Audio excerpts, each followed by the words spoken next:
There was a time when Tony Ferguson was the most terrifying lightweight on the planet. He won 12 UFC fights in a row. He attacked from angles that made no sense. He sliced opponents open with elbows. He strangled them with submissions they never saw coming. And even when somebody hurt him, Tony would smile, wipe the blood from his face, and continue walking forward. For years, fans believed he was the one fighter capable of solving Khabib Nurmagomedov.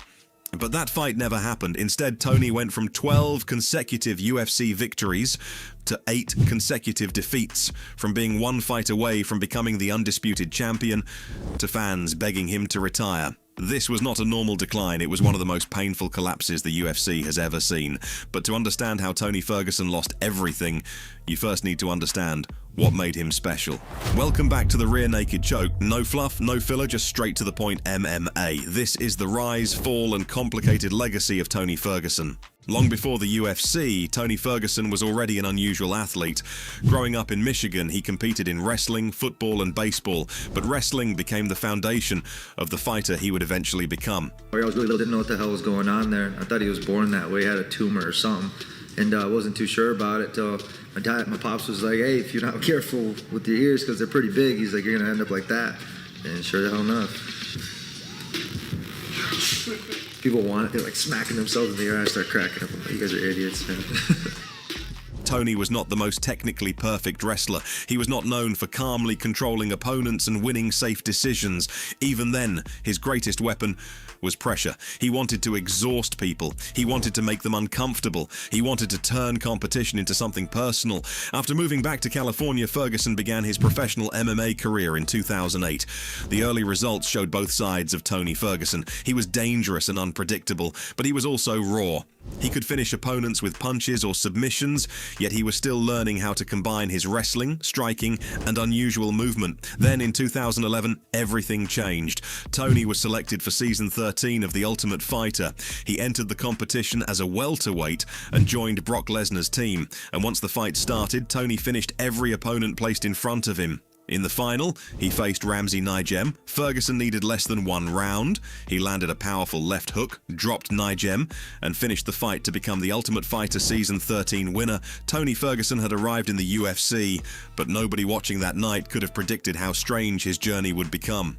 After winning the Ultimate Fighter, Tony dropped to lightweight. He defeated respected veterans Aaron Riley and Yves Edwards, and his momentum continued building. But in 2012, Michael Johnson handed Ferguson his first UFC defeat. Johnson's speed and boxing caused Tony problems, and after 3 rounds, Ferguson lost a unanimous decision. It was a disappointing result, but it would become one of the most important moments of his career, because Tony did not lose again for almost 8 years. Ferguson later admitted that the Michael Johnson defeat affected him deeply. Instead of accepting that he had reached his level, he treated the loss like evidence that he needed to change. And the fighter who returned was far more dangerous. Before we continue, answer this honestly. At his absolute peak, do you believe Tony Ferguson could have become undisputed champion? Comment yes or no, because we are coming back to that question. Between 2013 and 2019, Tony Ferguson transformed himself into one of the most feared fighters in UFC history. He did not fight like a normal lightweight. Most fighters want balance, clean technique, and controlled movement. Tony seemed to thrive in chaos. He threw spinning elbows, he attacked with front kicks, he rolled underneath opponents. He attempted submissions from dangerous positions. He gave up takedowns because he trusted himself to attack from the bottom. He trained by kicking metal poles, throwing baseballs from a pitching mound, and using equipment that looked as though it had been built in somebody's garage. Some of his training appeared brilliant. Some of it appeared completely insane. But inside the octagon, it worked. Tony defeated Gleison Tibau. He submitted Edson Barboza.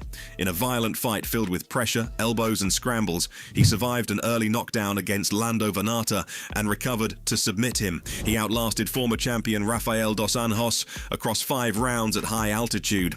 And the more chaotic the fight became, the more comfortable Tony appeared. His opponents could land clean punches, they could take him down, they could cut him open, but they could never make him stop. That is how Tony earned the nickname El Cucuy, the boogeyman. He was not terrifying because he never got hurt. He was terrifying because hurting him did not seem to matter. Ferguson's winning streak eventually reached 12 UFC fights, tying the longest streak in lightweight history at that time. But as Tony continued winning, one opponent followed him through almost his entire rise, Khabib Nurmagomedov. I don't talk with you. I don't talk to you either, dirty Q-tip. Tony Ferguson against Khabib Nurmagomedov was not simply another title fight, it became an obsession. Khabib represented control, Tony represented chaos. Khabib wanted to take opponents down, trap them against the cage, and remove every available escape. Tony welcomed scrambles. He attacked with elbows from the bottom and possessed one of the most dangerous D'Arce chokes in MMA. Fans could not agree on what would happen. Would Khabib crush Tony like everybody else?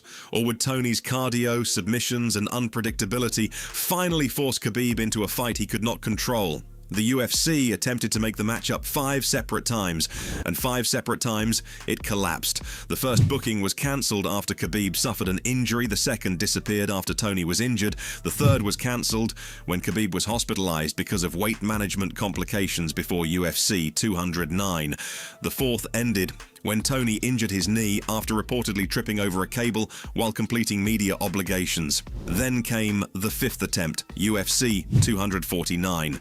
The fight that Dana White insisted would happen, but the COVID-19 pandemic created international travel restrictions, Khabib could not compete, and the matchup disappeared for the fifth and final time. 5 bookings, 5 cancellations, and not 1 second of actual fighting. This is still one of the biggest arguments in MMA. Prime Tony Ferguson versus Prime Khabib Nurmagomedov. Who wins? Do not just write the name, tell me how they win.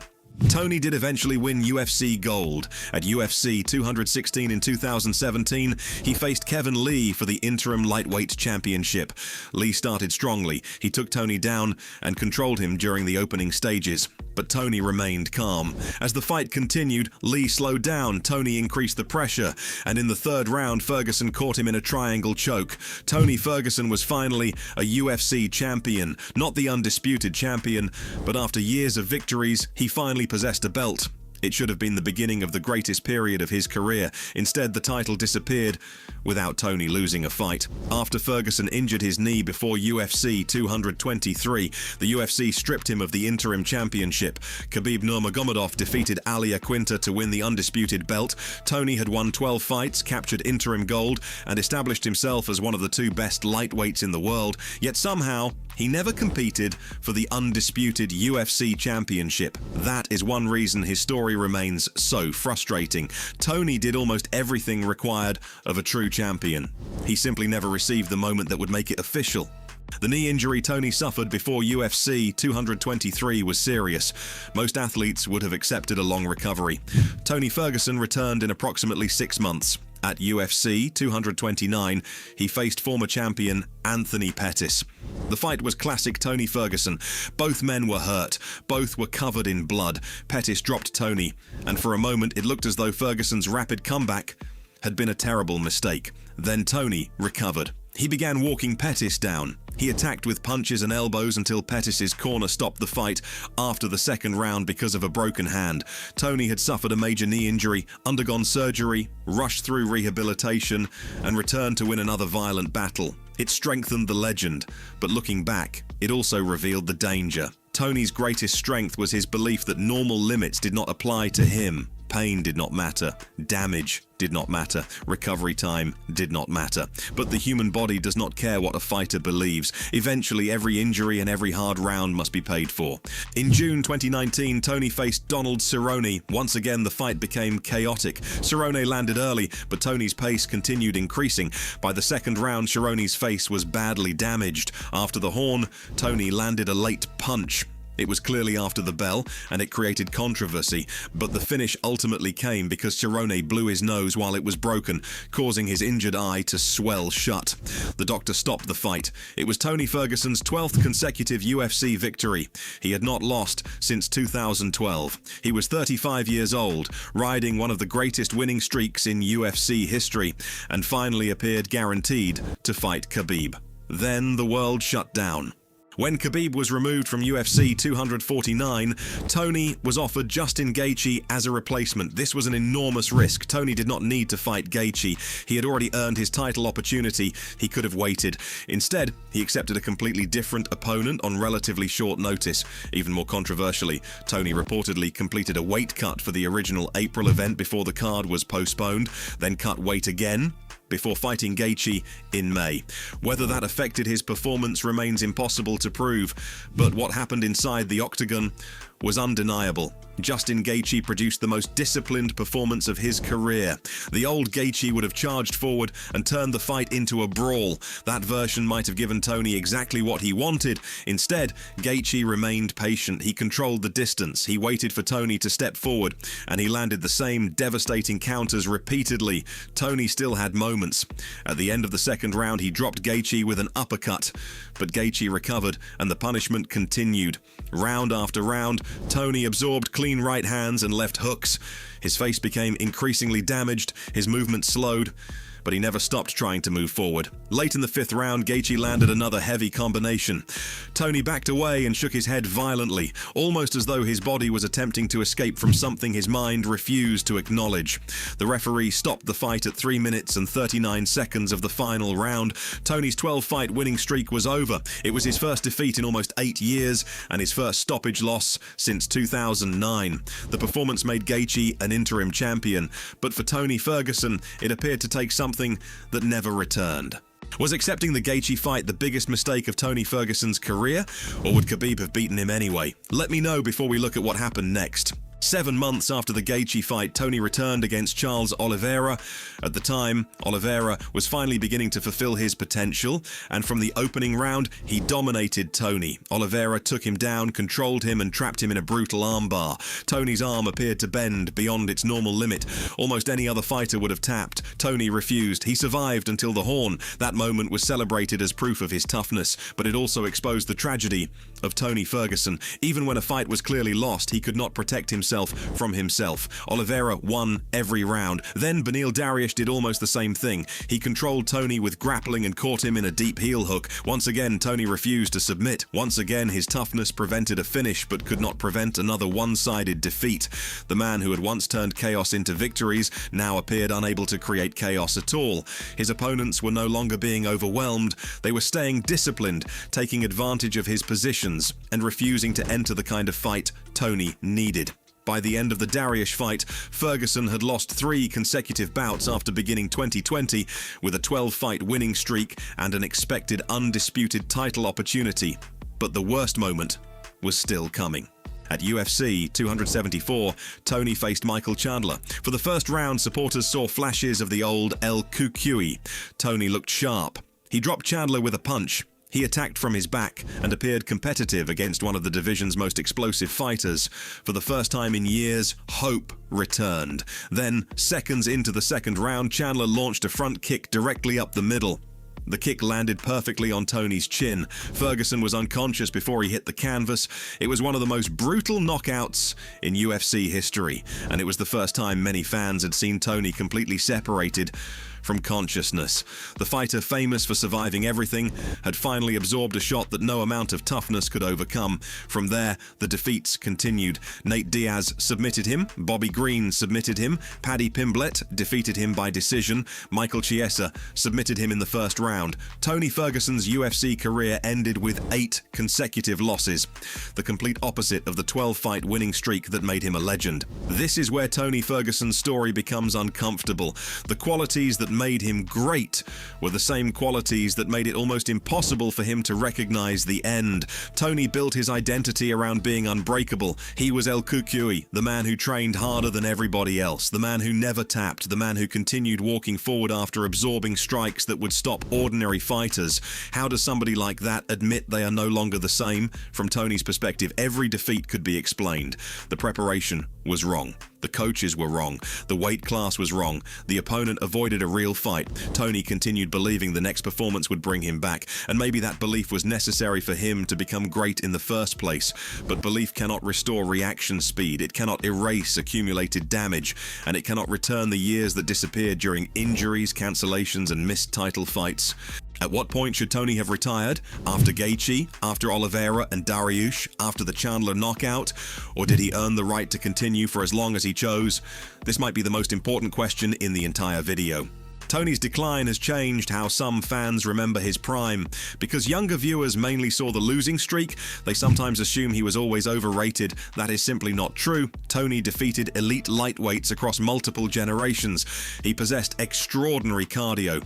He created damage from almost every position. His Darce choke was a genuine threat. His elbows from the bottom could punish wrestlers who believed taking him down meant safety. And his confidence was unlike almost anybody else in the sport. But Khabib was not a normal wrestler. He did not simply complete takedowns. He trapped opponents against the cage, controlled their legs, and systematically removed their ability to move. Tony was comfortable fighting from his back, but being comfortable underneath Khabib was very different from being able to escape. That is why the matchup remains fascinating. Tony had tools that appeared designed to threaten Khabib, but Khabib possessed exactly the kind of discipline that eventually caused Tony problems. The truth is that nobody knows what would have happened, and that uncertainty is precisely why the fight became legendary without ever taking place. Tony Ferguson never became undisputed UFC champion. He never fought Khabib Nurmagomedov. He never received the defining victory that would place him beside the greatest lightweight champions without debate. But championship belts are not the only measurement of greatness. Tony won 12 UFC fights consecutively. He captured an interim title. He defeated former champions, dangerous contenders, and elite specialists. He produced fights that people still remember years later. And for a long time, the UFC lightweight division could not move forward without mentioning his name. His decline was painful because his peak was so extraordinary. Fans were not watching an average fighter lose. They were watching someone who once appeared impossible to break slowly become human. Tony Ferguson's story is not simply about a fighter who continued too long. It is about timing, injuries, missed opportunities, a cursed rivalry, and the terrible price sometimes paid by athletes whose greatest gift is their refusal to stop. Tony's toughness made him a champion. It made him a fan favorite. It created El Cucuy. But eventually, that same toughness prevented him from recognizing when the fight had already been lost. And that may be the true tragedy of Tony Ferguson. Not that he failed, not that he became old, but that the man who could survive almost anything never received the one fight that would have answered every question about his greatness. So now I want your final verdict. At his peak, where does Tony Ferguson rank among the greatest lightweights in UFC history? And if the Khabib fight had finally happened, who would have won? Leave your answer in the comments and subscribe to The Rear Naked Choke for more straight to the point UFC documentaries, fighter stories, and MMA breakdowns.